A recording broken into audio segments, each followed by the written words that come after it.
소나무 시간입니다. 여러분들 만나 뵙게 되어서 진심으로 반갑습니다. 서가모니 부처님 당시의 일입니다. 서가모니 부처님이 계셨었던 때에 어느 큰 도시에 돈이 아주 많은 부자가 살고 있었습니다.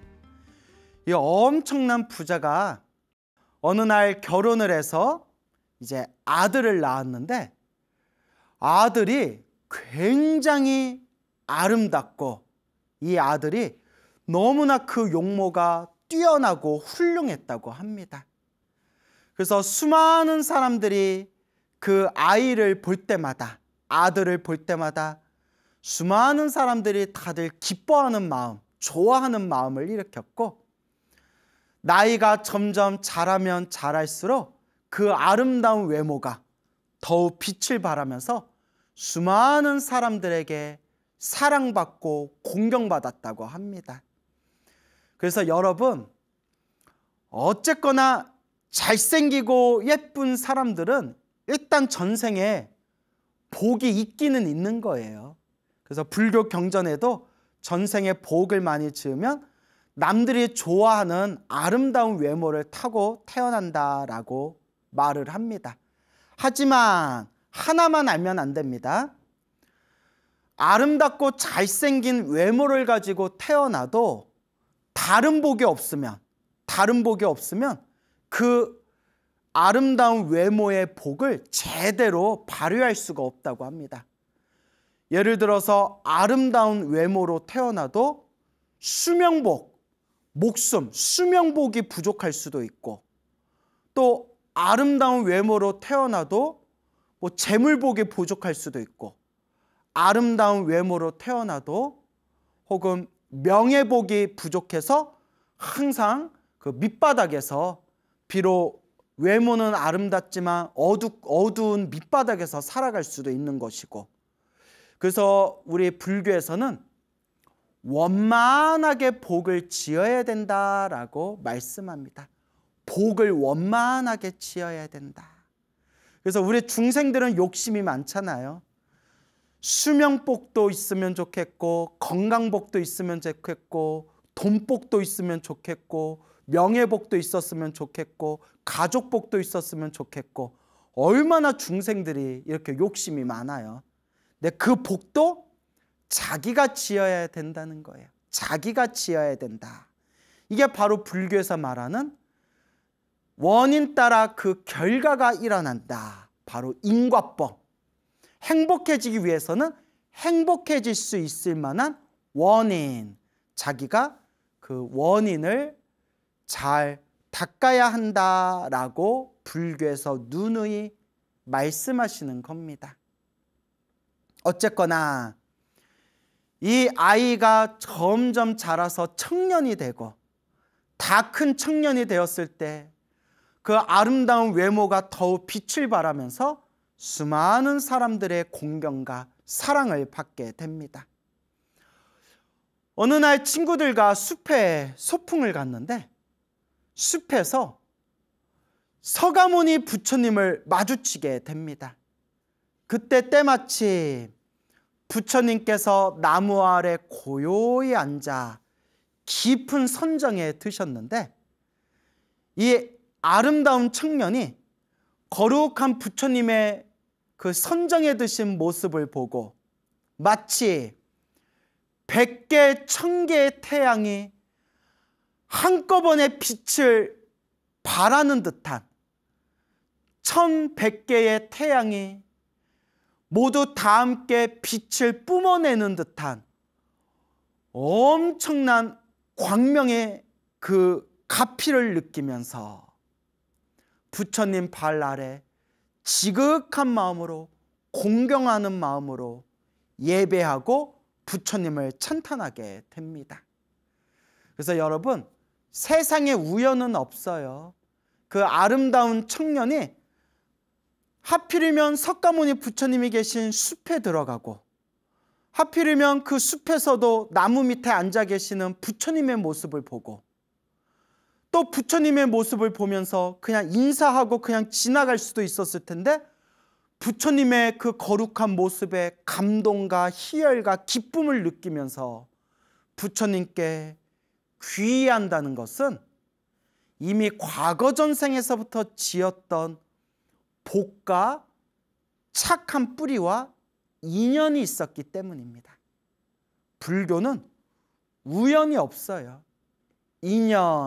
인연법이에요. 좋은 사람을 만난 것도 내가 지은 업의 인연이고, 나쁜 놈 만난 것도 내가 지은 업의 인연입니다. 인연법이 참 무섭고 냉정하고 정확해요. 이런 인연법의 흐름에서 바라봤을 때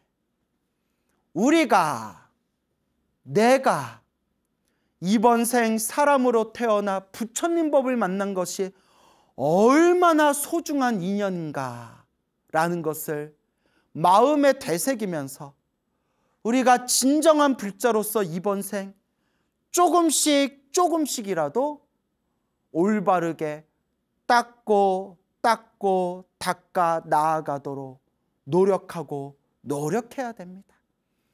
이번 생 부처님 법을 만난 것이 정말 놀라운 인연이에요. 이번 생 부처님 법을 만난 이 소중하고 놀라운 인연을 우리가 가볍게 생각해서는 안 된다라는 것을 명심해야 됩니다. 이런 말을 듣고 맞아, 부처님 법 만난 게 너무나 놀랍고 신비한 소중한 인연이야. 그러니까 나는 이번 생 불자로서 나는 올바로 수행하면서 살 거야 라는 마음을 일으킨 분들이 있다면 정말 과거 전생에서부터 선업을 많이 지으신 분들의 마음이고, 이런 얘기 백날 들어도 에휴 그래 니나 잘해라, 나도 그냥 나대로 살련다, 뭐 부처님 법 만난 게 뭐 그리 대단하다고 에휴 라는 생각이 든다면 아직은 업보가 두꺼운 사람이다 라고 우리가 미루어 짐작할 수가 있습니다. 하지만 남을 볼 필요가 없어요. 늘 얘기하지만 남들은 남들 자기가 지은 업대로 살아갈 뿐이고, 나는 나대로 남 볼 필요 없이 내 자신을 바라보면서 결국 누가 닦아야 된다? 내 자신은 내가 닦아야 된다라는 것을 명심해야 됩니다. 그래서 그 과거 전생에 지었던 놀랍고도 소중한 좋은 업의 인연으로 숲에서 석가모니 부처님을 만난 그 청년이 부처님 발 아래 엎드려 부처님의 설법을 듣고 순간 마음이 환해지면서 수다원의 깨달음을 얻게 됩니다. 거룩한 성자 아라한이 되는 4단계 중에 1단계 수다원의 아주 거룩한 깨달음을 얻게 됩니다. 수다원의 깨달음을 얻은 이 청년은 부처님에 대한 확고한 믿음이 기둥처럼 중심이 딱 세워지면서 머리 깎고 출가하여 부처님의 출가 제자가 되고자 마음을 일으키게 됩니다. 이와 같이 이 청년은 출가하고자 부처님을 제자가 되고자 집으로 돌아가서 부모님께 간곡하게 말씀을 드립니다. 부모님, 제가 머리 깎고 출가하고자 합니다. 부모님, 부디 저의 출가를 허락해 주십시오. 부모님. 부모님의 마음은 정말 가슴이 찢어질 듯한 느낌이 들었다고 합니다. 너무나 사랑하고 너무나 잘생기고 수많은 사람들의 사랑을 듬뿍 받았던, 정말 눈에 넣어도 아프지 않을 것 같은 이 다 큰 아들이 머리 깎고 출가하겠다고 했으니 부모님 마음이 얼마나 아프겠습니까? 하지만 너무나 아들을 사랑했기 때문에 아들이 원하고자 하는 길을 가도록 응원해주고 싶었기 때문에 이 부모님은 아픈 마음을 부여잡고 아들의 앞날을 축원해주면서 아들의 길을 축복해 주면서 이제 아들의 출가를 허락하게 됩니다. 이 청년이 출가하기 위해서 부처님이 계신 사원으로 갔을 때 부처님께서 그 청년의 모습을 바라보며 부처님이 이렇게 말씀하십니다. 잘 왔노라 비구여. 이 한마디에 그 청년의 머리카락이 저절로 우수수수 떨어지고 입고 있는 옷은 저절로 스님들을 상징하는 승복, 가사로 뿅 하고 변하면서 머리끝에서 발끝까지 저절로 출가 수행자 비구의 모습으로 짠 하고 변신했다고 합니다. 그래서 우리 부처님 경전에 보면 과거 전생에서부터 복을 많이 짓고 수행을 많이 했던 사람이 이번 생에 다시 사람으로 태어나 부처님께 머리 깎고 출가 수행자가 되고자 했을 때 부처님께서 잘 왔노라 비구여 하면 이와 같이 전생 공덕의 힘으로 저절로 머리카락이 저절로 다 떨어지고 입고 있는 옷은 가사로 변하고 머리끝부터 발끝까지 저절로 출가 수행자 스님의 모습으로 짠 하고 변하게 된다라는 그런 내용이 경전에 보면 나옵니다.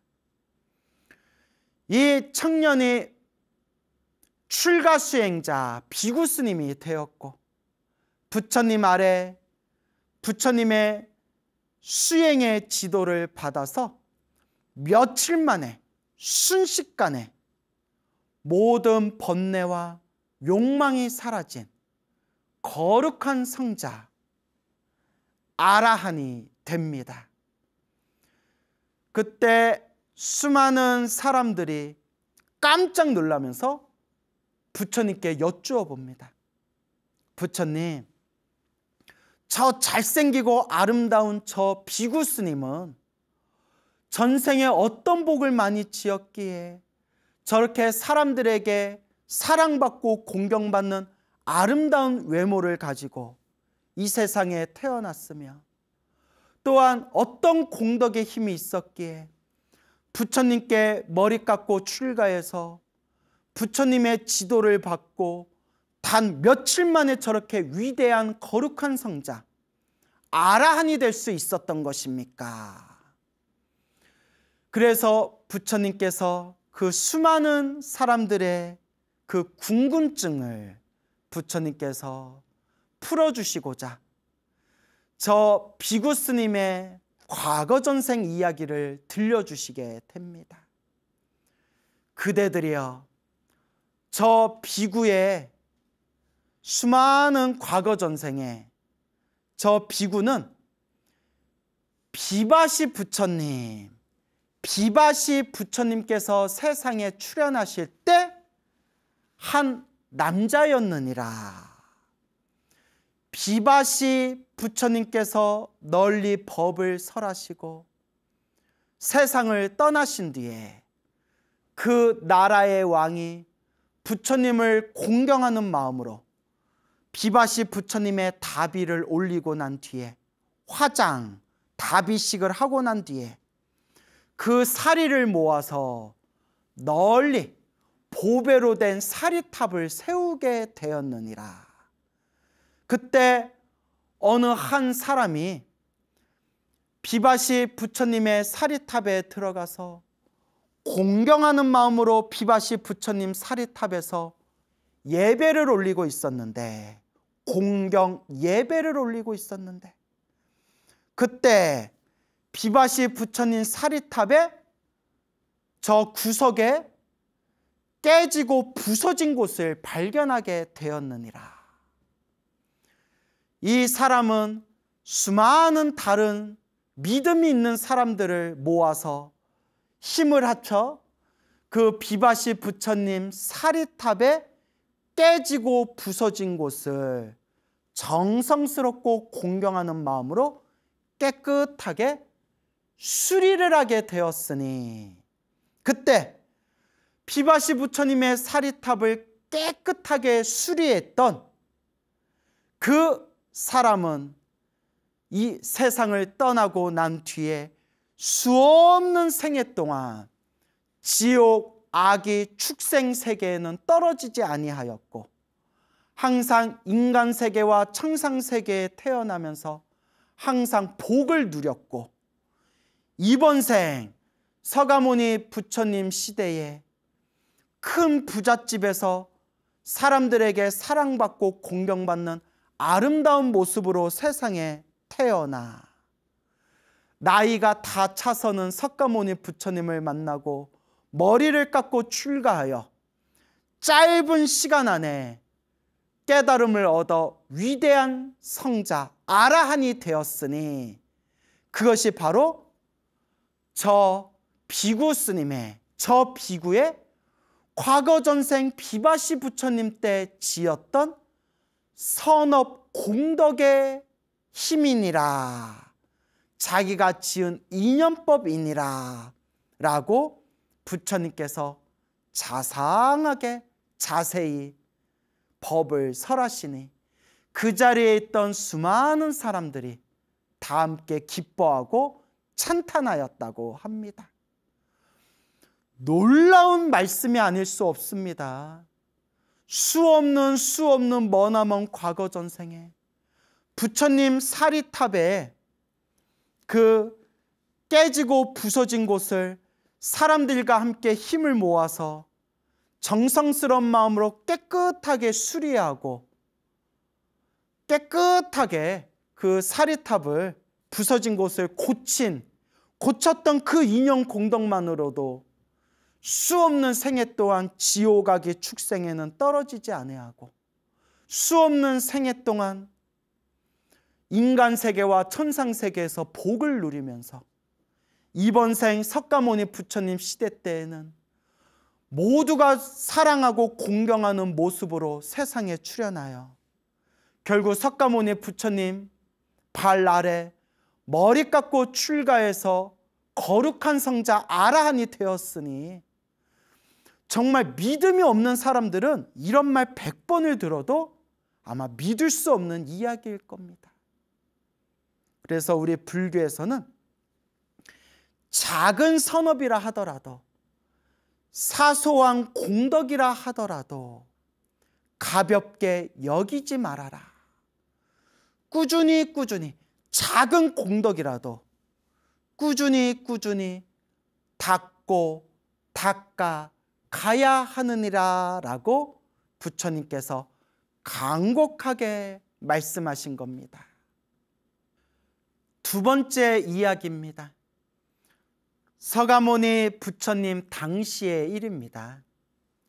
어느 큰 도시에 큰 부자가 살고 있었는데 결혼을 해서 아들을 낳게 됩니다.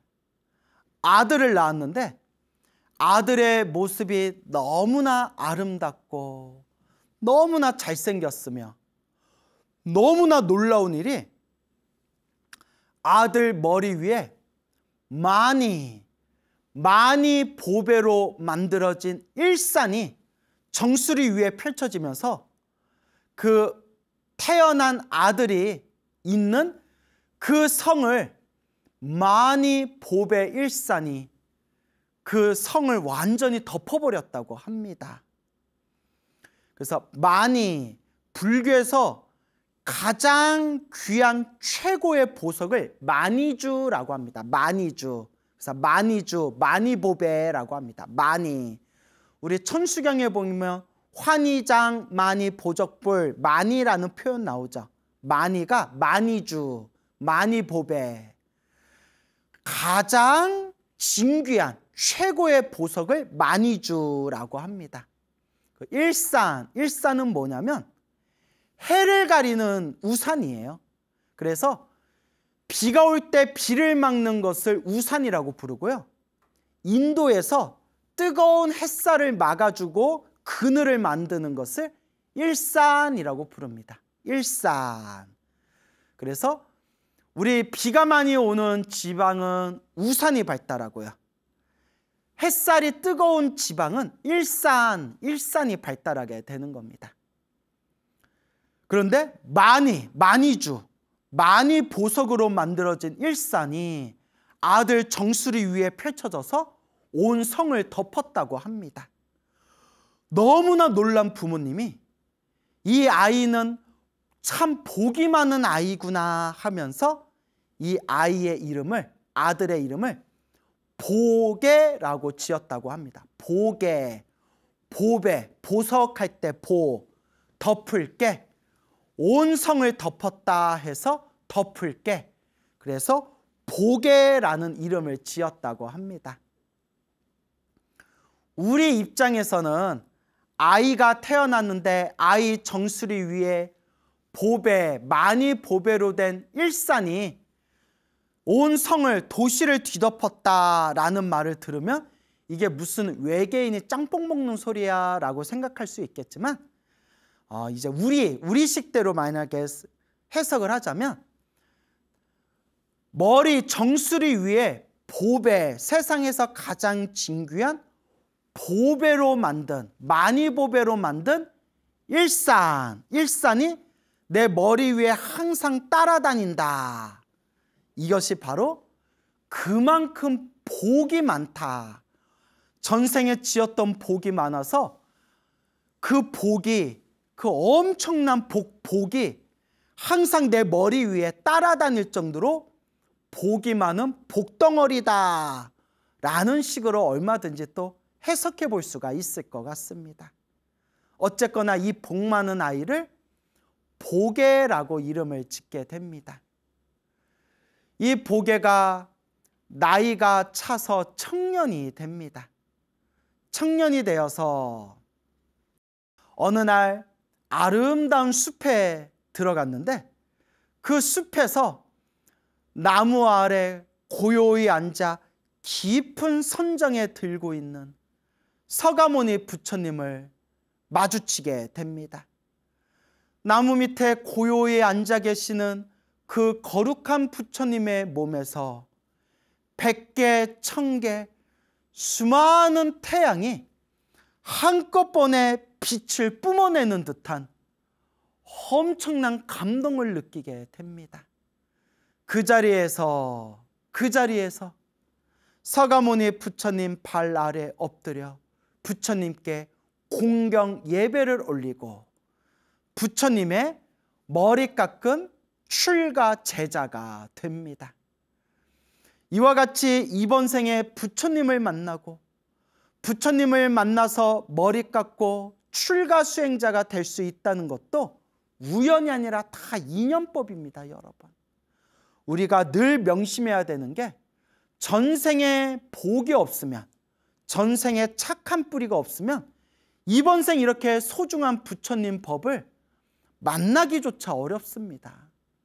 우리가 이번 생 사람으로 태어나 부처님 법을 만난 것이 얼마나 소중하고도 얼마나 놀라운 인연인가라는 것을 마음에 항상 우리가 되새겨야 됩니다. 부처님의 머리 깎은 출가 제자가 되어서 부처님께 지도를 받고 부처님의 지도를 받아서 아라한, 모든 번뇌와 욕망에서 벗어난 거룩한 성자 아라한이 됩니다. 어느 날 수많은 스님들과 수많은 불제자들이 서가모니 부처님께 질문을 올립니다. 거룩하신 부처님이시여, 저에게 궁금한 것이 있습니다. 저 보게 비구 스님은 전생에 어떠한 공덕 인연이 있었기에 태어날 때부터 정수리 위에 많이 보배로 만들어진 일산이 항상 정수리 위에 항상 떠다니며 저 몸을 보호해주고, 또 어떤 공덕이 있었기에 항상 사람들이 좋아하고 사랑하고 공경하는 그러한 복이 있었으며, 또 전생에 어떤 공덕의 인연이 있었기에 서가모니 부처님을 만나 뵙고 머리 깎고 출가해서 저 짧은 시간 안에 거룩한 성자 아라한이 될 수 있었던 것입니까? 도대체 어떤 공덕의 인연입니까? 라고 부처님께 여쭈어 봅니다. 그때 서가모니 부처님께서 그 자리에 있는 사람들에게 자상하게 자세히 법을 설해 주십니다. 그대들이여 자세히 듣도록 하여라. 머나먼 과거 전생에 비바시라는 부처님께서 세상에 출현하시고 비바시 부처님께서 널리 중생들에게 법을 설하셨느니라.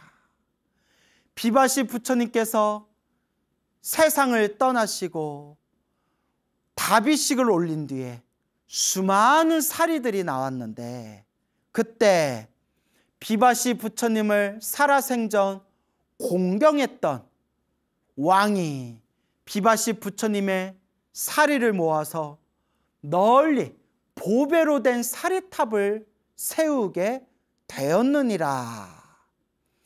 그때 어느 한 상인이 있었는데, 어느 장사를 하는 상인이 있었는데, 이 상인이 멀리 바다 건너 저 바다 먼 곳에서 귀한 보물들을 가지고 고향으로 돌아오게 되었느니라. 수많은 보물들을 가지고 무사히 고향으로 돌아온 그 상인이 비바시 부처님 사리탑에 들어가서 부처님께 예불을 올리고 부처님께 감사와 공경의 마음을 올리면서 부처님 사리탑 위에 아주 귀하고 귀한 마니주, 마니 보석을 부처님 사리탑 위에다가 그 마니주, 마니 보배를 정성스러운 마음으로 공양을 올리게 되었느니라. 그때 마니주, 마니보배를 부처님 사리탑에 올렸던 그 상인은 수없는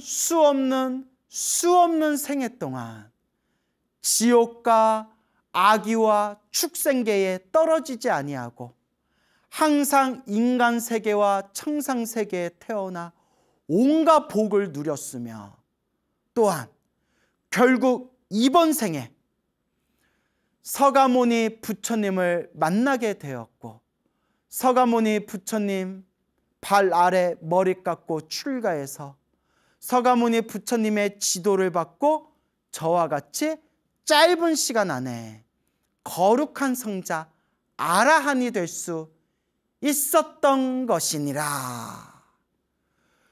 저 복의 비구가 태어날 때부터 정수리 위에 마니주, 마니보배로 만들어진 일산이 항상 머리를 보호하고 항상 따라다닌 것, 바로 그 인연이 바로 비바시 부처님 사리탑에서 마니보배를 올렸던 자기가 지은, 자신이 지은 선업 공덕의 인연법이었느니라 라고 부처님께서 자세하게 법을 설하시니 그 자리에 있던 수많은 사람들이 함께 기뻐하고 함께 마음으로 찬탄하였다고 합니다. 이것이 바로 복이 많고 참 복이 많았던 복의 비구 스님의 이야기가 되겠습니다. 여러분, 불교는 깨달음의 종교예요. 불교는 지혜의 종교입니다. 사실 백날 복을 많이 지어봤자 복이라는 것은 쓰고 나면 끝나요.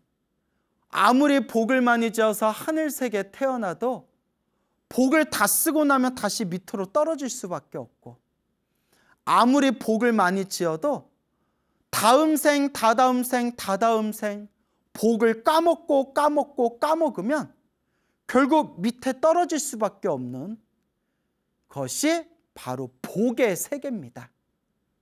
불교는 지혜와 깨달음의 종교입니다. 그러나 깨달음과 지혜를 얻기 위해서라도 복이 있어야 된다는 거예요. 단순히 잘 먹고 잘 사는 복이 아니라 좋은 스승을 만나는 복, 좋은 도반을 만나는 복, 좋은 도량을 만나는 복, 수행할 수 있는 건강한 복, 수행에만 집중할 수 있는 기본적인 의식주 복, 수행에 전념할 수 있는 시간 복, 결국 복이 있어야 수행도 할 수 있다는 거예요. 불교는 지혜와 깨달음의 종교지만 지혜와 깨달음을 얻기 위해서라도 복 짓는 것을 가볍게 여겨서는 안 된다. 복이 있어야 수행도 할 수 있다라는 것을 명심하셔야 됩니다. 이 세상에 너무나 사이비 종교가 많고 삿된 스승들이 많아요. 이 세상에 수많은 사람들이 누가 봐도 이해가 되지 않고 누가 봐도 비상식적인데도 그런 삿된 것에 빠져들어가지고 몸도 너덜너덜해지고 마음도 너덜너덜해지고 인생을 완전히 인생이 너덜너덜해지는 그런 너무나 가슴 아프고 안타깝고 슬픈 사연들이 세상에 참 많은 것 같아요. 누가 봐도 이상한 놈들인데 왜 저런 거에 속냐? 왜 저런 거에 빠져드냐?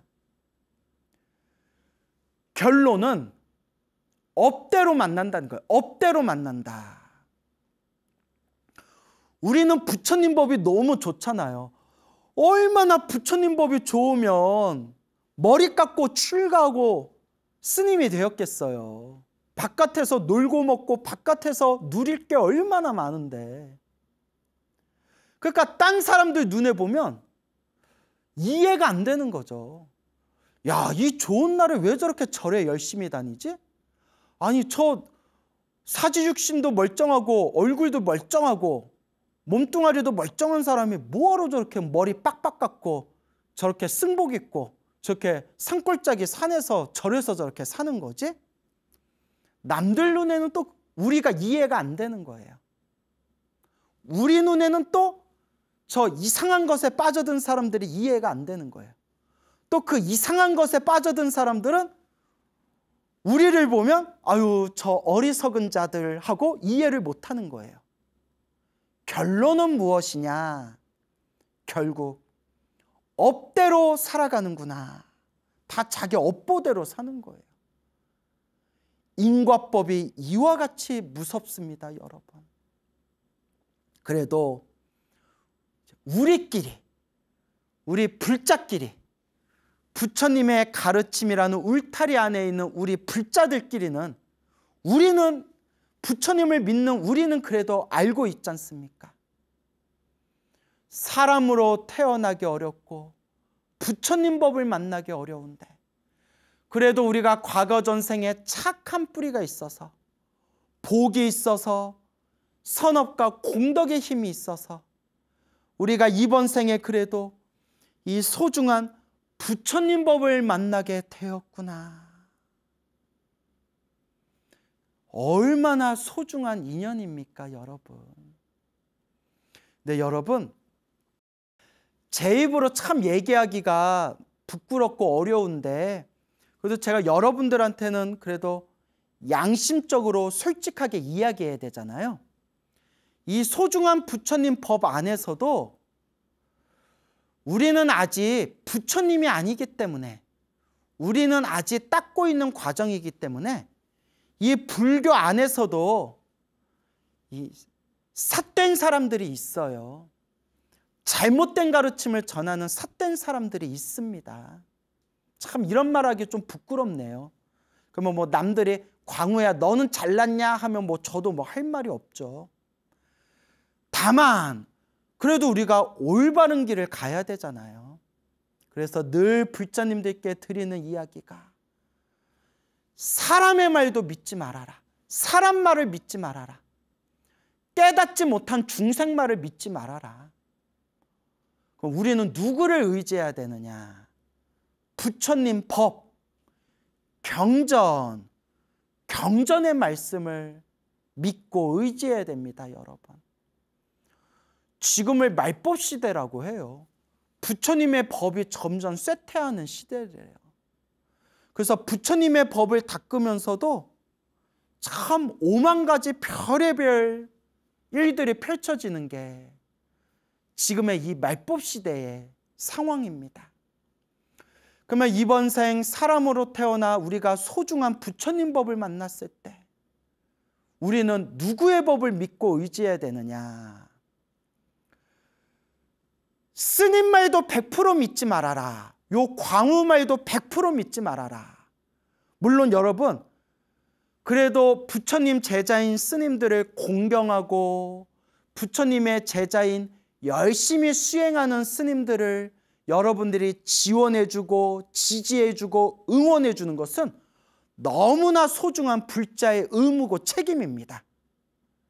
그러니까 스님들을 무시하지 말아라 라는 말이 아니라 열심히 활동하고 열심히 수행하시는 스님들을 응원하고 지지해 주시되, 제 얘기는 우리가 올바로 닦으려면 사람 말을 믿지 말고 광우라는 제 말도 믿지 말고 그냥 뭐 제 말은 그냥 참조 삼아서 참고 삼아서 그냥 보시고, 진정한 불자라면 부처님의 말씀, 경전의 말씀을 의지하고 부처님의 말씀, 경전의 말씀을 스승으로 모셔야 된다라는 것을 간곡하게 말씀드리고 싶습니다, 여러분. 그래서 또 제 얘기를 오해하셔가지고 아유 그럼 스님들 무시해도 되겠네, 요 뜻이 아니에요. 이렇게 우리 스님들을 공경하고 응원하고 지지해 주셔서 정말 감사드리고요. 다만 부처님이 말씀하셨어요. 사람에 의지하면 사람 때문에 실망할 일이 생긴대요. 사람에 의지하면 사람 때문에 실망할 일이 생긴다. 그래서 부처님의 유명한 말씀 있잖아요. 사람에 의지하지 말고 법에 의지해라. 그 법이 어디에 있을까요? 팔만대장경 경율론 3장에 팔만대장경에 우리 불자들이 믿고 의지해야 할 부처님의 말씀이 고스란히 담겨 있습니다.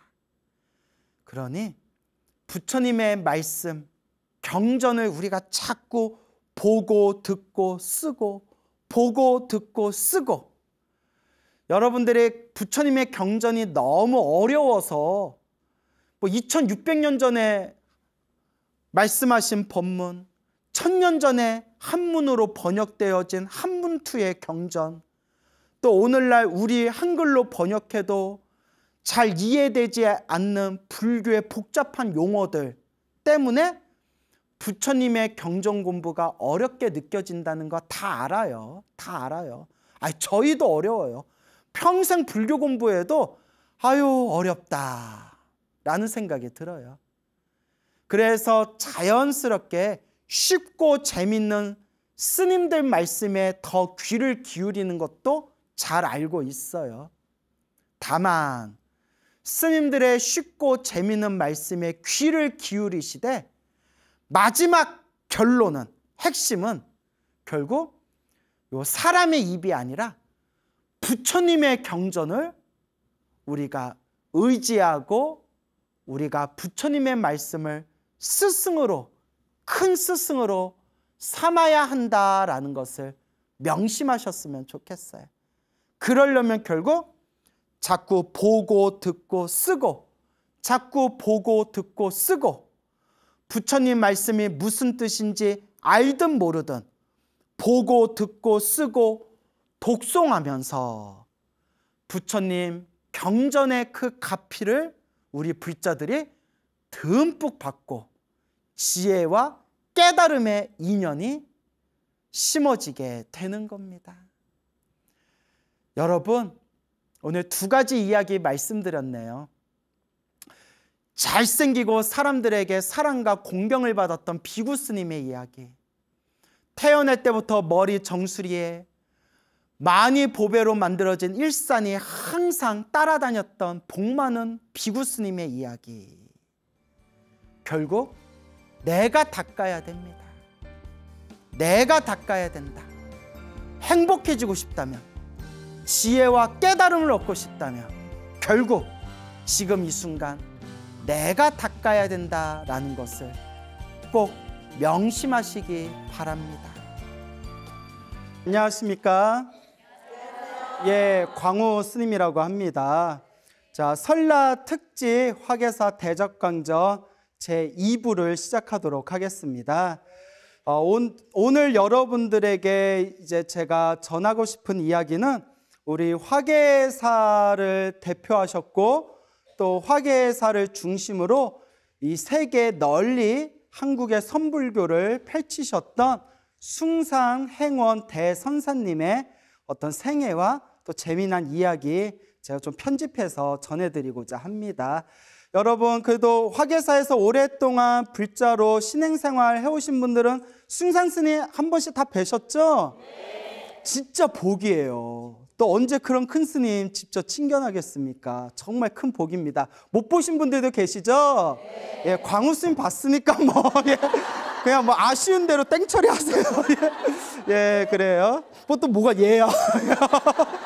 자, 어쨌거나 자, 그래서 우리 숭상 큰 스님은 살아생전에 그 당시 세상에서 가장 그 세계에서 영향력이 있는 그 네 분의 스님을 우리가 총칭해서 세계 4대 생불이라고 불렸어요. 그래서 지금도 생존하고 계신 이제 티베트의 달라이라마 스님, 그 베트남 출신의 틴나탄 스님, 그 당시 캄보디아 출신의 마하 고사난다 스님, 그리고 또 우리 한국의 숭상행원 큰 스님, 그래서 4대 생불이라 불렸다라는 이야기가 있습니다.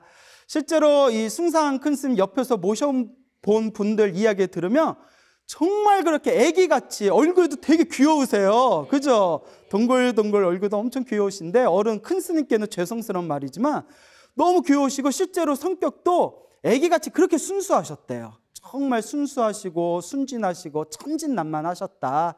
그런 이야기를 제가 이 화계사에서도 여러 번 듣고는 합니다. 스님께서는 1927년생이세요. 1927년생이시고 그리고 저기 평안남도 순천 출신이시라고 합니다. 이북 출신이시죠. 그러다가 그 이분께서 그 당시 이제 어렸을 때 그리고 청소년 시기에는 일제의 어떤 압박을 받았던 일제 식민지 치하에 암울했던 시절이었습니다. 그래서 그 어린 나이에도 불구하고 독립운동으로 학교 다닐 때 독립운동 활동을 하다가 헌법재판소에 걸려가지고 몇 개월 동안 옥살이도 하셨대요. 근데 아마 나이가 어려가지고 그렇게 또 금방 풀려나신 것 같은데, 그리고 1944년도에는 뭔가 마음에 엄청난 그런 투지심이 있으셨나 봐요. 역시 큰 스님들은 정말 어렸을 때에도 좀 남다른 데가 있었던 것 같습니다. 우리가 떡잎부터 알아본다 하잖아요. 그 20도 안 된 어린 나이에 친구 2명과 함께 부모님 돈 500원을 훔쳐가지고, 네? 아유 뭐 훔친 건 잘못이지만 어디로 가느냐, 저기 만주에 광복군에 들어가려고 합니다. 만주에 이제 광복군에 들어가려고 부모님도 얼마? 500원 훔치고, 그리고 이제 친구 2명과 함께 만주로 건너가게 되는데 뜻을 성사하지 못하고 다시 들어오셨대요. 그리고 그 다음 해에 이제 광복을 맺게 됩니다. 그런데 이제 그 당시 이제 광복이 되고 난 뒤에도 그 기쁨을 하기에는 너무나 그 시대가 너무나 어둡고 그늘졌어요. 그 당시 이제 이북 쪽이니까 공산주의가 이제 널리 퍼져나가면서 이제 그 일제 압박에서 벗어났는데 공산주의가 이 민중을 위한다라는 이름으로 이제 굉장히 그 사람들의 삶에 개입하고, 그리고 좀 돈 많은 우리가 흔히 얘기하는 조금 높은 귀족이나 이런 사람들은 이제 처참하게 처단을 하고, 그리고 너무나 흉흉한 일들이 눈앞에서 펼쳐지다 보니까 순산 스님께서 내가 여기 있어서는 내가 뜻을 제대로 펼치기가 어렵겠다 하고는 부모님께 양해를 구하고 그리고 허락을 받고 1946년에 이제 여기 남쪽 땅으로 월남을 하시게 됩니다. 그때가 부모님을 마지막으로 본 거래요. 예, 그때 월남을 하고 나서 부모님을 이제 마지막으로 보게 됩니다.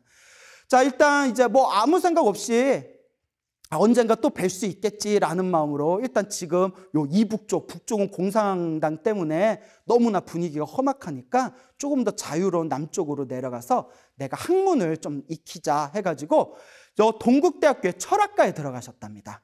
이제 철학 공부를 하셨는데 문제는 남쪽은 좀 비교적 자유로운 분위기지만 오만 여러 사람들의 학설과 사상과 정치적인 다툼 때문에 역시 혼란하기 그지없었답니다. 그래서 순산 스님께서 대학에서 철학 공부를 하면서 뭔가 이 사회에 내가 이바지할 게 있겠는가 하고 이렇게 둘러봤는데 도저히 당신이 이 세상에서 무언가 펼쳐낼 수 있는 어떤 여유가 없는 너무나 사람들 간의 질투와 시기와 권력 다툼이 심하던 시절이었대요. 그래서 이들 속에서 내가 이 사회를 위해서 무언가 뜻을 펼치기에는 너무나 어려움이 있겠구나 생각하시고 차라리 진리를 구하자. 변하지 않는 이 세상에 무언가 큰 등불이 될 수 있는 최고의 진리를 한번 탐구해보자 해가지고 절에 들어가시게 됩니다. 공부하시다 이제 절에 들어가세요. 그래서 이제 절에 들어가셔서 처음에는 출가는 안 하고 머리만 짧게 깎으셨대요. 그래서 어디로 가시냐면 마곡사에 가십니다. 마곡사에 딱 갔더니 그때 처음 만나서 절에 갔더니 왜 유생이 있더래요. 유교 공부하는 선비가 있어서 그 유생 밑에서 처음엔 유교 공부를 했답니다. 그래서 사서삼경을 공부했대요. 그래서 뭐 논어, 맹자, 대학, 중용, 뭐 주역까지 이렇게 배웠는데 아무리 봐도 마음에 와닿지가 않더래요. 이건 내가 진짜 원하는 진리는 아닌 것 같다. 물론 공자님 말씀, 맹자님 말씀이 훌륭한 건 알겠는데 이거는 내가 정말 원하는 그런 어떤 내가 추구하는 진리는 아닌 것 같다라고 생각할 때 그때 당신 친한 친구분이 마곡사 스님이셨대요. 그러니까 여러분 이게 다 인연법이에요. 무슨 법이라고요? 출가할 사람은 어떻게든 출가하더라고요. 예. 그 희한해요. 이 희한한 인연법이 있어요. 하필이면 거기서 친구가 야, 이것 좀 읽어봐. 야, 그런 거 보지 말고 이거 절에 왔으니까 부처님 경전 읽어봐 하고 준 책이 금강경이었대요. 그 금강경을 이렇게 읽어봤대요. 여러분 금강경 다 읽어보셨죠? 뭔 말인지 알겠어요? 예? 맨날 뭐 수보리가 어쩌고 하이고 그래서 어쨌거나 이제 그 금강경을 이제 승선스님께서 딱 펼쳐보는데 그러니까 이미 전생에 닦은 분이잖아요. 범소유상, 개시어망, 약견재상비상, 직견열애라는 금강경 사국에서 마음이 확 열리시더래요. 무릎을 딱 치면서 우리 백날 들어봐야 범소유상? 우리 백날 들어봐야 이게 뭔 뜻인가 싶잖아요. 무릎을 딱 치면서 학교에서 배웠던 서양 철학과 유교, 도교, 동양 철학에 만나는 골수 본문이 여기에 있구나라고 감탄을 하셨대요. 그 뒤로 계속 이렇게 금강경을 포함해서 부처님 경전을 읽고 있었는데 그때 몇 개월 후에 어느 참선하시던 스님이 그 절에 딱 오셨답니다. 그러니까 왜 더벅머리 청년이 나이 어린 더벅머리 청년이 불경을 열심히 보고 있으니까 그래 경전은 왜 보고 있어? 책은 왜 보는 거요? 하고 스님이 숭상스님한테 질문을 던지더래요. 그래서 진리를 구하려고 봅니다 했더니 하시는 말씀이 책을 본다고 진리를 알 수 있겠냐? 진정한 진리를 알고 싶으면 무엇을 닦아야 된다? 마음을 닦아야지. 그 말에 가슴에 뭔가 확 와닿더랍니다. 그래서 그러면 내가 마음을 닦으면 어떻게 해야 되나 해가지고 그 절에 있던 친한 스님한테 내가 마음을 닦고 싶었는데 어떻게 해야 되냐. 그러니까 옛날부터 스님들이 큰 스님들이 신묘장구 대달인에 해서 신묘장구 대달한이를 열심히 독송하셔가지고 도가 트인 분이 많다더라. 그렇게 이제 얘기를 해주더랍니다. 그래서 그래? 그럼 내가 이제 이거 마음 닦는 공부를 하려면 머리를 깎고 출가를 해야 되는데 저 북쪽에 부모님도 계시고 내가 머리를 깎고 출가를 해야 되나 말아야 되나. 너무 도는 닦고 싶은 거예요. 요 도를 닦고 싶고 마음을 닦고 싶은데 내가 부모님 생각도 나고 내가 머리를 깎으면 잘 해낼 수 있을까라는 생각도 들고 고민 며칠을 하다가 그래, 이 위대한 진리를 위해서 내가 머리 깎고 출가해서 정말 이 최고의 진리를 내가 한번 깨달아보자 하고 과감하게 이제 머리를 깎습니다. 머리를 깎고 나서, 근데 이 얘기를 하니까 갑자기 생각나는 게 있는데, 큰 스님들이 그런 말씀하세요. 출가하려고 고민해서 한 달, 두 달, 몇 년 지나가면 출가 못 한대요. 그냥 출가해야 될 때 며칠 내에 아무 생각 없이 머리 딱 깎고 절에 들어가야 그게 뭐가 되지. 출가도 그 시기가 있어요. 아무 생각. 저도 19살에 출가를 했는데 얼마나 얼떨결에 출가했냐면 이렇게 자다가 일어나서 머리 만져보니까 빡빡이야. 그래서 그러니까 아무 생각 없이 그렇게 출가를 해야 돼요. 예, 그래서 어쨌거나 이렇게 고민이 많고 생각이 많으면 오히려 제대로 길을 치고 나가기가 힘듭니다. 어쨌거나 이제 승산스님께서 머리를 깎고 이제 출가를 하셨는데, 출가한 지 열흘 만에 불교에 대해서 아무것도 모르는 상태에서 신묘장구 대다라니 100일 기도에 들어가게 됩니다. 근데 어떻게 기도하시냐? 목숨을 걸고 기도하세요. 솥 있죠? 솔잎을 바싹 말려가지고 그걸 빻아서 가루로 만들어서 화식, 불에 익힌 음식은 안 먹고 말린 솔잎가루로만 100일 동안 버티셨대요. 물에 타서.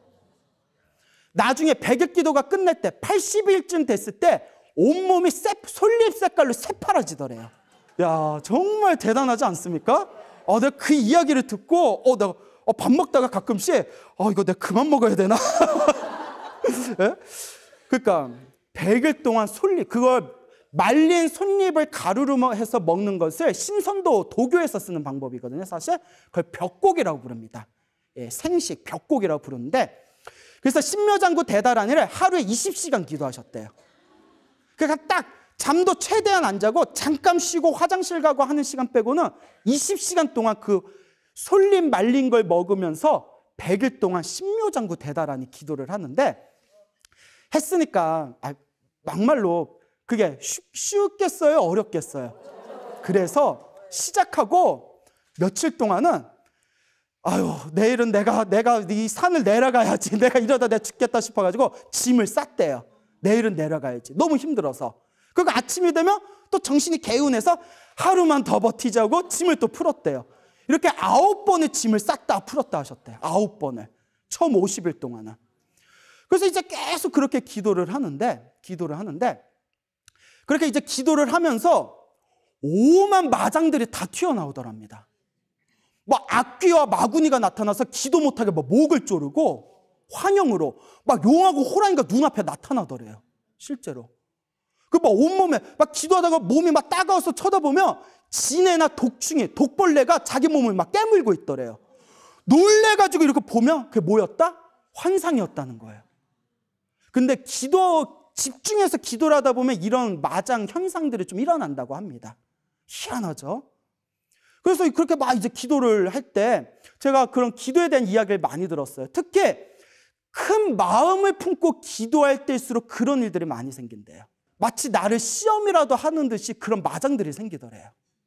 그래서 스님들이 하시는 말씀이, 기도하다가 그런 마장 겪으시는 스님들이 엄청 많은데 그런 건 스님들이 책으로 잘 안 남겨놓으시거든요. 그런데 우리는 이제 구전으로 듣는데 엄청 재밌어요.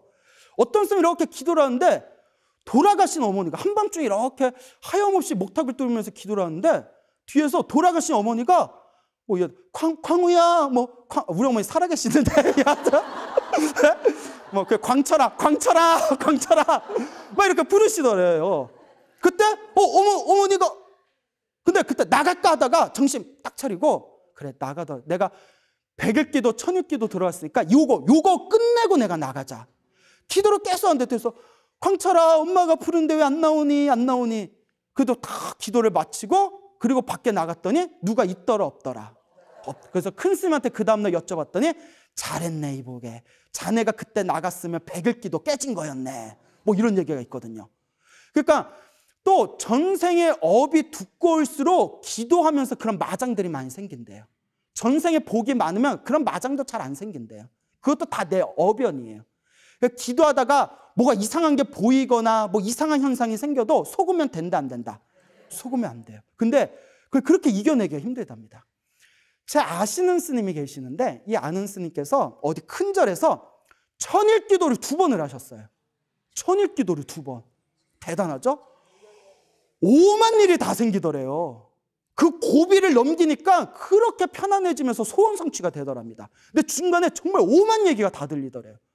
어느 정도냐면 꿈자리 뒤숭숭한 건 말할 것도 없고 평소에 자기한테 그렇게 잘해주던 사람도 기도가 끝날 때쯤 그 고비가 되니까 그렇게 자기를 못 잡아먹어서 안달이 나더래요.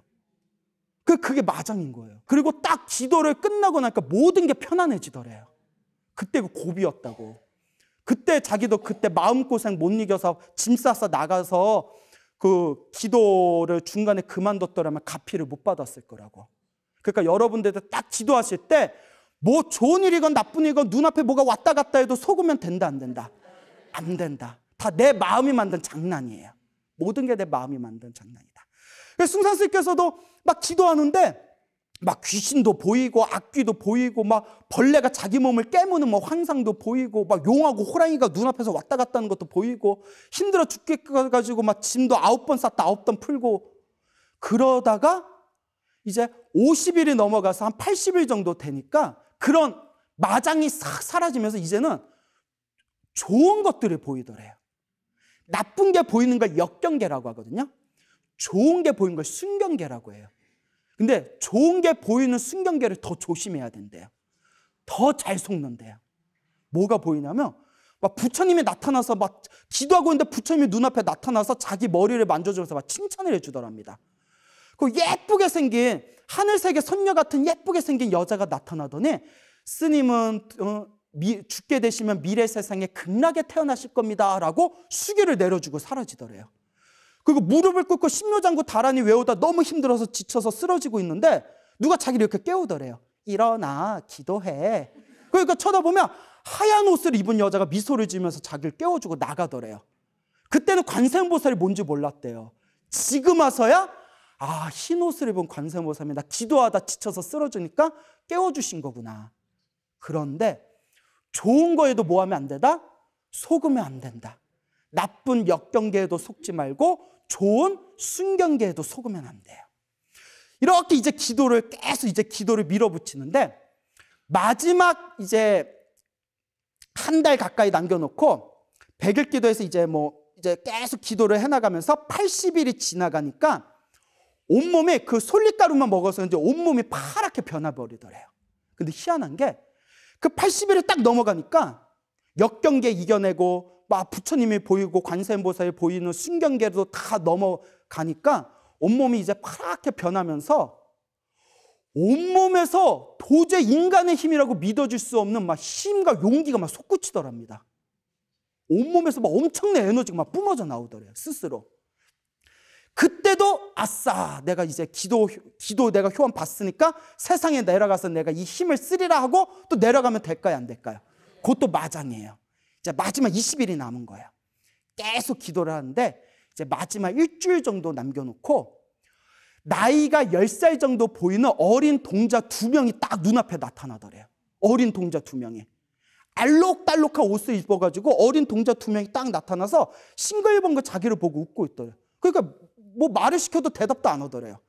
그래서 새벽에 자기가 도랑석 돌려고 이렇게 도랑석을 돌려면 여기 이렇게 돌이 바위가 있으면 바위를 피하면 그 동자 둘이 바위 속으로 쑥 들어가서 바위 속에서 쑥 나오더래요. 그리고 이렇게 기도하다가 이제 기도 마치고 예불 하려고 이제 불단에서 기도 올리면 동자 둘이 자기 뒤에서 불단에서 절한 뒤에 불단 뒤로 쏙 들어간대요. 어디 들어간다고 이렇게 봐보면 또 있어요, 없어요? 또 쏙 사라지는 거예요.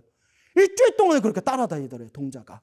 그리고 자기가 지친 몸을 이끼고 매일매일 기도한다고 목욕을 하니까 지친 몸을 이끌고 방문을 열고 이제 어스름하고 어두운 새벽에 샘물가에 가려고 하면 동자 둘이 기다렸다는 듯이 환한 불빛을 들고 자기가 샘물이 있는 데까지 안내해 주더랍니다.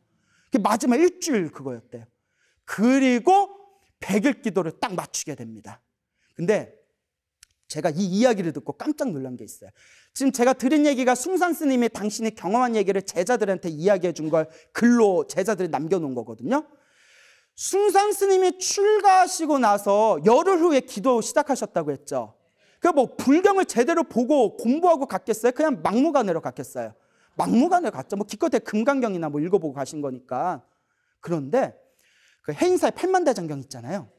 거기에 밀교 경전만 모아놓은 데가 있어요. 예를 들어 여러분 읽고 있는 신묘장구다라는 천수경 있죠. 그런 게 다 밀교 경전이에요. 밀교 경전만 모아놓은 그 이렇게 부류가 있는데 거기에 보면 그 뭐 준재진언이라든가 뭐 신묘장구 다나래나가 온만이반매음 같은 내용들에 대해서 모아놓은 그 건데 책이 많아요. 그 중에 이런 내용이 나와요. 저 깜짝 놀랐어요. 숭산스님은 지금 모르고 기도하신 거잖아요. 지극정성으로 이 다란이와 진언을 외우면 기도 성취가 될 때쯤에 2명의 동자가 나타나서 마지막 기도를 보호해주고 증명해 줄 것이라는 게 경전에 나와요. 아, 내가 보고 놀랬죠? 나도 놀라고, 여러분도 놀라고.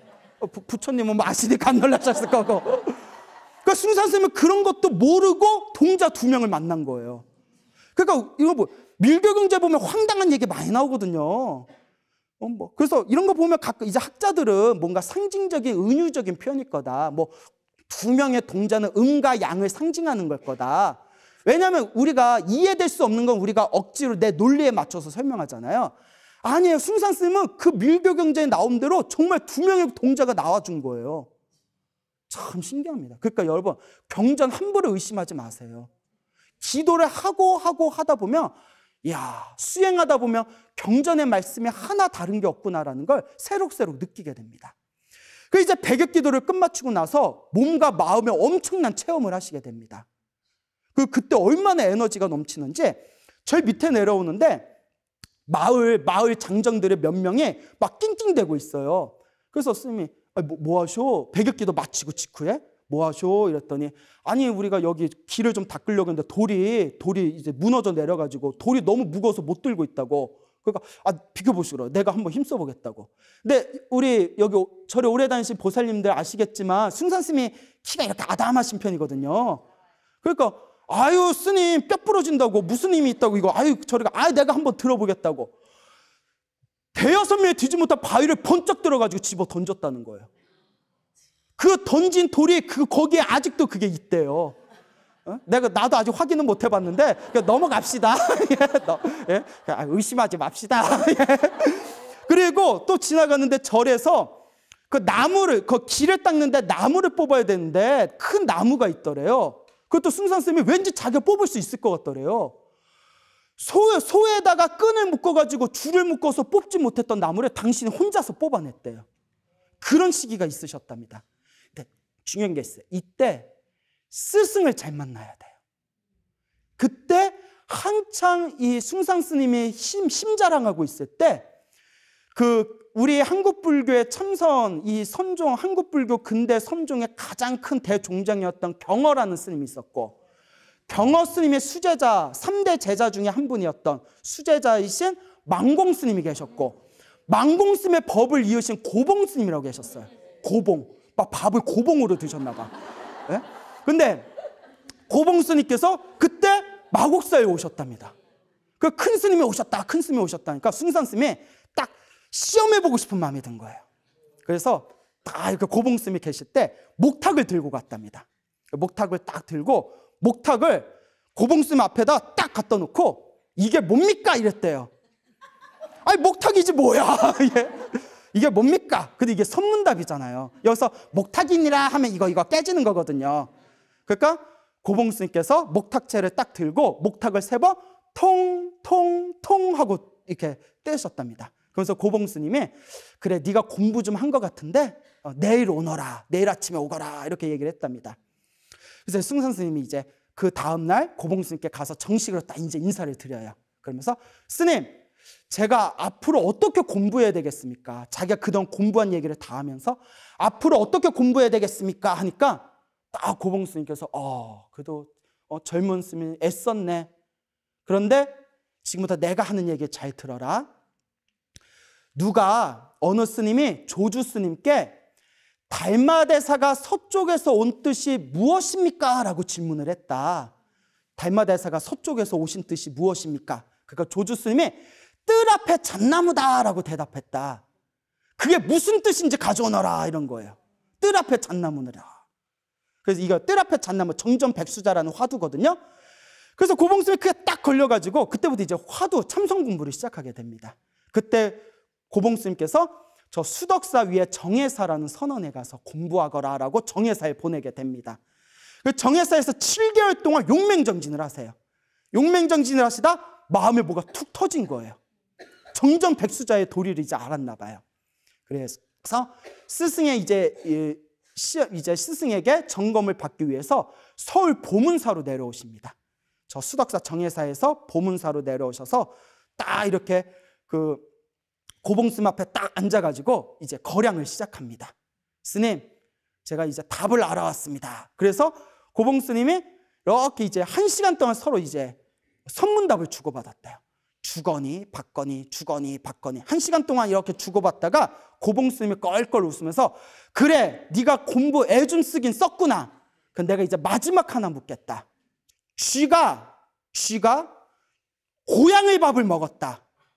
쥐가 고양이 밥을 먹었다. 이게 무슨 도리냐라고 질문을 던진 거예요. 아니 뭐 사료 먹었나 보지. 이렇게 얘기하면 돼요, 안 돼요? 쥐가 고양이 밥을 뺏어 먹었다. 이게 무슨 뜻이냐? 그 여러분이 생각한 그 답이 아니에요. 쥐가 고양이 밥을 먹었다. 쥐가 고양이 밥을 뺏어 먹었다. 순사스님 딱 듣더니 하늘은 푸르고 물은 흐릅니다. 땡! 고봉스님 아니다 이러시는 거예요. 순사스님 깜짝 놀랐대요. 순간 당황. 왜냐면 한 번도 틀린 적이 없었는데 하늘은 푸르고 물은 흐릅니다 라고 답을 내렸는데 아니다 해보니까 순간 마음이 흔들린 거예요. 뭐지? 이씨 하고 계속 노려봤대요. 그 스승 막 노려보니까 스승도 이씨 어디 제자가 스승을 이씨 서로 막 옆에서 어느 비구니가 그걸 옆에서 그걸 목격을 했는데 눈에서 진짜 가운데서 불꽃이 튀는 느낌이었대요. 시간이 정지된 느낌. 그렇게 1시간 동안 눈싸움을 했대요. 이씨 네가 이기냐 내가 이기냐 막 이렇게 노려보다가 1시간 동안 서로 노려보다가 스승도 제자도 대단해요. 나 같으면 모르면 나가 이랬을 텐데 그걸 계속 같이 눈싸움하고 있는 거예요. 그러다 승산스님이 야! 하고 대답을 딱 던졌대요. 근데 그 답이 책에 안 나와요. 야! 하고 딱 답을 던지니까 갑자기 고봉스님이 덩실덩실 춤을 추면서 네가 꽃을 피웠는데 내가 네 나비 노릇을 못하겠냐 하면서 덩실덩실 춤을 추었다고 합니다. 예. 그래서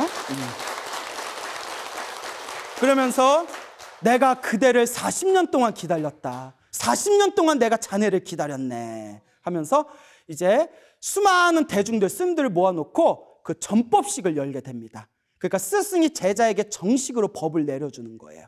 전법식을 내리고 그때 고봉스님이 이 스님께 숭산이라는 법포를 그때 내려주셨대요.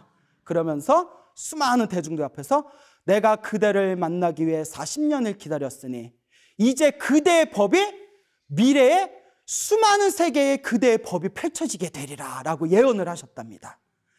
자, 이제 그렇게 이제 숭산 스님이 고봉스님 이제 경어, 망공, 고봉으로 내려오는 그 참선의 법맥을 잇게 됩니다. 그리고 이제 고봉스님 옆에서 이렇게 시봉을 하면서 이제 그 남은 어떤 이제 절에서 수행생활을 계속 하시다가 그때 깨달음을 얻으신 게 22살이었대요. 대단하죠. 22살에 깨달음을 얻으시고 그리고 이제 고봉스님 밑에서 이렇게 지내다가 한국전쟁이 터진 거예요. 한국전쟁이 터져가지고 그때 노스님들이 야 지금 막 공산당들이 밑에까지 내려온다는데 젊은 남자는 스님이고 뭐고 잡히면 다 끌려가거나 다 죽는다더라. 스님도 빨리 산속에 가서 도망가라 해가지고 숲속에 이렇게 한동안 도망가 있었답니다. 그때 메가다정권의 인청 상륙작전이 성공을 하게 되고요. 그때 이제 승산 스님이 이제 얼떨결에 징집이 당했답니다. 징집을 당했다. 근데 좀 좋은 데 가셨더라고. 예, 기도를 많이 하셔서 갚이 받으셨는지 인사 담당관 장교로 가셨어요. 그 당시에 아니 저기 앞에 전방으로 안 끌려간 게 어디야. 인사 담당관 장교로 가셔서 근데 승산 스님이 이런 얘기를 하셨답니다. 이제 스님으로서 군대 간 게 어떻게 보면 조금 치욕일 수도 있지만 군대 생활을 하면서 세상 돌아가는 이치에 견문을 넓히게 되었고 중생들의 아픔을 몸으로 느끼게 됐다고.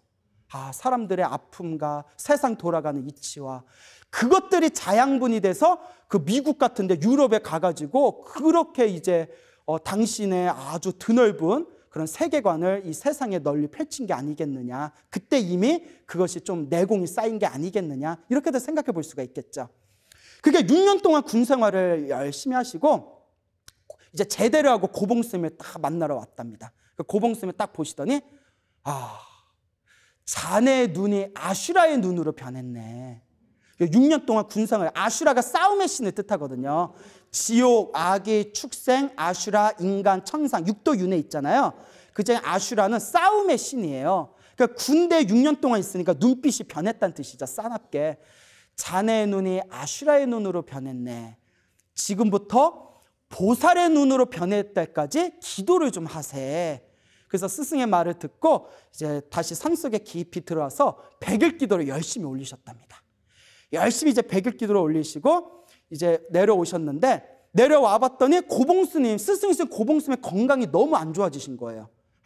스승님을 내가 옆에서 모셔야 되는데 산속에서 모시면 약 같은 거라든가 음식 같은 것도 좀 허술하고 그러니까 좀 이제 서울로 올라가야겠다 해가지고 요 화계사의 주지를 맡게 되시고 숭산스께서 화계사 주지를 맡게 되시고 고봉스님을 여기에 모시게 됩니다. 그래서 이제 숭산스님께서 이 화계사의 주지로 사시면서 요 총무원 있죠. 그 당시 총무원이 이제 전쟁이 끝나고 나서 완전히 피폐해진 상황이었어요. 그래서 총무원에 들어가셔가지고 우리 대한불교를 다시 한국불교를 중흥시키기 위해서 총무원에서 엄청나게 전법포교에 매진을 하시게 됩니다. 근데 여기에 되게 재미난 얘기가 있어요. 그때 그 당시에 이제 이승만 정권 때 일제시대의 영향 때문에 일제시대가 스님들의 어떤 정신을 억압하기 위해서, 왜냐하면 스님들 임진왜란 때에도 스님들의 승병이 일어나고 독립운동도 스님들이 했다는 막 기록들이 있거든요. 그러니까 스님들의 기운을 억누르기 위해서 일본에서 스님들한테 억지로 결혼을 시키게 됩니다. 그래서 결혼을 하신 대처스님과 결혼을 안 한 비구스님이 갈리게 돼요. 그러다 이승만 정권 때 대처스님과 비구스님이 이제 싸움이 나게 돼요. 그래서 이제 비구스님들이 부처님도랑은 처자식이 있는 대처스님들이 있으면 안 된다, 물러가라 하고 막 안 물러가니까 막 싸움 나고 막 별의별 일이 다 생겼거든요. 화계사에 대처스님이 있었는데 만주의 유명한 주먹 출신이라는 거예요. 요 화계사의 주지가 그 당시에 일제시대 때 있었던 주지가, 그게 이제 광복하고 한국전쟁 끝나고 나서 요 주지로 있었던 분이 만주면 대륙이잖아요. 대륙에서도 힘 좋다고 소문난 주먹 출신의 대처스님이 있었는데 비구스님들 수십 명이어도 당해내질 못하는 거예요. 그래서 이제 문제가 생겼는데 어느 날이었대요. 숭산스께서 어디에 계실 때, 숭산스님이 계실 때 어느 거사님이, 신통력이 있다고 소문난 거사님이 그 숭산스님이 있는 사찰에 잠시 온 적이 있었답니다. 제자들을 데리고. 근데 그 거사님 이름이 만성거사라고 하는데 그 당시에 도술이 있기로 유명하신 분이래요. 독립운동가 출신이고 도술이 있다고 유명하신 분이었는데 어떤 일화가 전해져, 이건 믿거나 말거나예요. 나도 듣고 엥 이랬는데 서울에서 친구들하고 술을 마시는데 친구들이 만성거사한테 자네가 신통력이 있다고 소문이 쫙 났는데 진짜냐고. 내가 신통이 좀 있지. 그럼 좀 보여달라고. 신통은 아무나 보여주는 거 아니네 이러더래요. 에이 그러지 말고 좀 보여달라고. 이거 함부로 보여준 거 아니네. 그래서 에이 뭐 이러는데 내가 잠시 소피 좀 보고 오겠네 하고 나가서 몇 분에 들어왔는데 술 먹고 있는데 술상 위에다가 목탁을 툭 던지더래요. 아니 이 사람아, 소피 보고 온다더니 이거 목탁은 어디서 가져왔나? 목탁에 뭐라고 적혀있는지 보겠나 했더니 봤더니 금강산 장안사라고 적혀있더래요. 소피 보러가 5분 사이에 금강산을 갔다 왔다는 거예요. 내가 이걸 믿어야 되나 말아야 되나? 기록에는 그렇게 돼 있어요. 에? 그러니까 그래서 어느 스님이 그래. 저기 후다닥 5분 동안 후다닥 그 못하 준비 못하게다가 금강산 장안사 이렇게 새겨놓은 거 아니냐고. 근데 실제로 옛날에 그런 기인들이 많았대요. 그게 그분이 이제 도교 공부, 신선도 공부를 했던 분이래. 신선술. 근데 이분이 이 만성거사라고 신통력 있다고 유명하신, 그 독립운동도 하셨다는 분인데 유명하신 분이 어느 날 숭산스님을 만나게 되는데 이렇게 차를 마시고 얘기를 하다가 숭산스님께서 아우, 거사님께서는 신통이 있다는데 사실입니까? 아, 예, 제가 좀 뭐 몇 가지 도술 좀 부를 줄 압니다. 이러니까 그렇습니까? 그런데 신통을 부리는 거사님의 마음은 본래 뭡니까? 라고 질문을 던졌대요. 신통을 부리는다는 거사님의 그 마음자리가 본래 뭡니까? 그거 딱 막혀버린 거예요. 순간 아유, 참선하시던 스님이셨군요. 선승이셨군요. 제가 잘 모르겠습니다. 그리고 만성거사님도 솔직하신 거죠. 막말로 도술 부려가지고 순선 스님 휙 해버려도 이거 할 말 없는 건데, 네, 제가 잘 모르겠어요. 인품이 훌륭하셨던 것 같아요. 모르면 모른다고 딱 얘기하는 거 얼마나 아름다워요.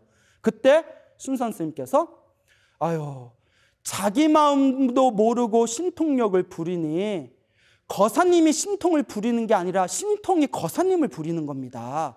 그 말에 무릎에 딱 치면서 스님 말이 맞습니다. 저에게 가르침을 주십시오 하면서 딱 절을 올리더래요.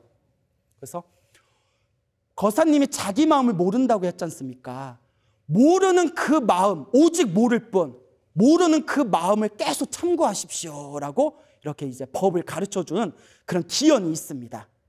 그런데 이 이야기를 왜 하느냐? 뜬금없이 화계사 유명한 만주에 주먹이 대처승으로 있었다고 했잖아요. 이제 승산 스님이 만성거사한테 부탁을 해요. 거사님, 예, 아니 우리 화계사에 그 주먹잡이가 있는데 이 스님들이 참 곤욕이라고, 거사님이 좀 좋게 얘기 좀 해주면 안 되겠? 말이야 좋게 얘기 좀 해주면 안 되겠지 했지만은 좀 힘 좀 써주십시오 이 뜻이겠죠? 그 고사님이 호탕하게 아유 걱정 마십시오. 내가 한번 대화 좀 잘 해보겠습니다. 뭐 스님들이 그런 거친 일에 나서는 거 아닙니다. 그 거사님이 딱 가더니 이제 주지스님을 딱 만났어요. 그래서 화계사 주지스님 만나서 아유 반갑습니다. 나 저기 총무원에서 대리로 대시온 거사입니다 하면서 악수를 딱 청하니까, 보통 악수에서 남자들 힘, 그 기싸움이 벌어지잖아요. 만주에서 주먹 좀 썼는데 그렇으면 그거 딱 잡았는데 그 화계사 주지스님이 으악 거리는 거예요. 무슨 힘이 이렇게 세냐고, 또 놔달라고. 그 만성거사가 아유 뭐 이 정도 갖고 뭐 이런.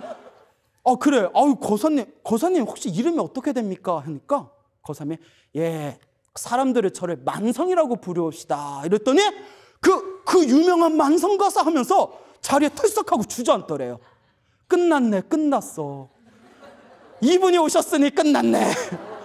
그만큼 명성이 높았다는 거예요. 그래서 그 만성거사가 이게 스님들이 와서 공부하는 도량인데 그 처자씨 그냥 마을에 가서 사셔 막 이러면서, 그래서 어떻게 이제 이야기가 정리되냐면, 만성거사가 알고 있는 도술 하나 가르쳐주는 조건으로 화계사 나가는 걸로 퉁쳤다라는 이야기가 전해지고 있습니다. 예. 이런 이야기 들어보면 옛날에 진짜 도술이 있긴 있었나 봐요. 그래서 승산스님이 만성거사님 도움으로 요 화계사에 무사하게 입성을 하게 되십니다. 그 만성거사님은 어떻게 보면 우리 불법의 호법신장 같은 분이셨죠. 정말 대단하신 분이죠.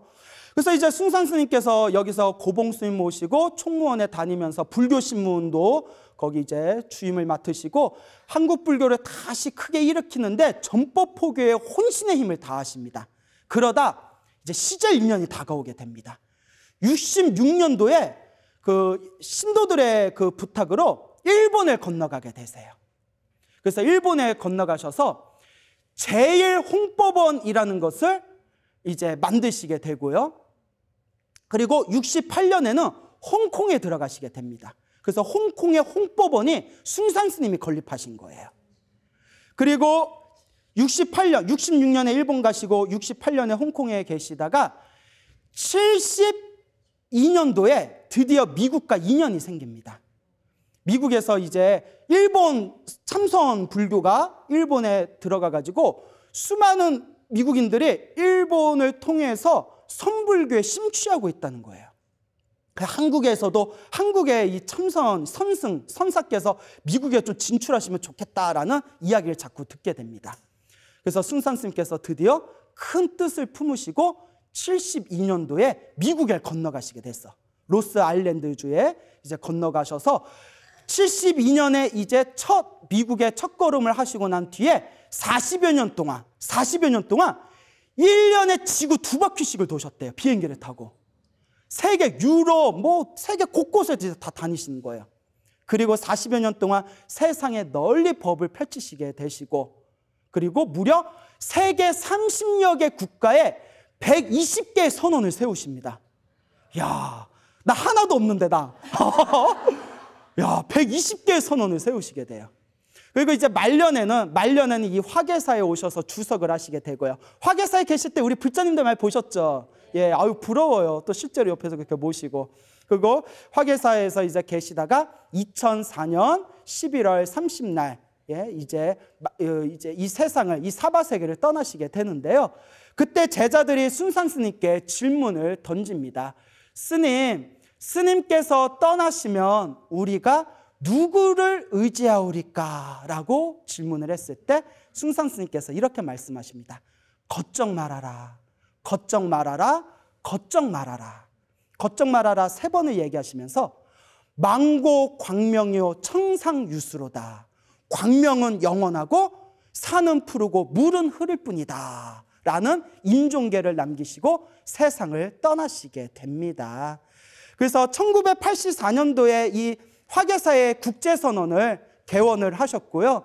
그리고 저 계룡산에 국제선언 무상사 있는 거 아시죠? 계룡선언은 이제 무상사 또 개원을 하셨고요. 또 화계사 주지 수암스의 원력에 의해서 요 협소한 국제선언을 시민선방으로 이제 개조를 하고 이번에 새로 크게 국제선언 개원한 거 아시죠? 예. 그리고 더 나아가서 이 숭산 스님의 이 소중한 가르침을 조금이라도 느껴보고자 외국에서도 템플스테이를 굉장히 많이 옵니다. 그래서 한 분의 큰 스님으로 인해서 우리 한국 불교가 세상에 이토록 널리 펼쳐질 수 있었다는 거. 그리고 이 큰 스님이 계시고 이 큰 스님의 유운이 남아있는 이 화계사에서 우리가 신행생활을 할 수 있다는 거. 이게 진정한 우리의 복이요 성근이 아니겠습니까? 예. 자, 제가 화계사에 산다고 좀 띄웁니다. 예, 예. 아, 밥 먹고 살기 힘드네요.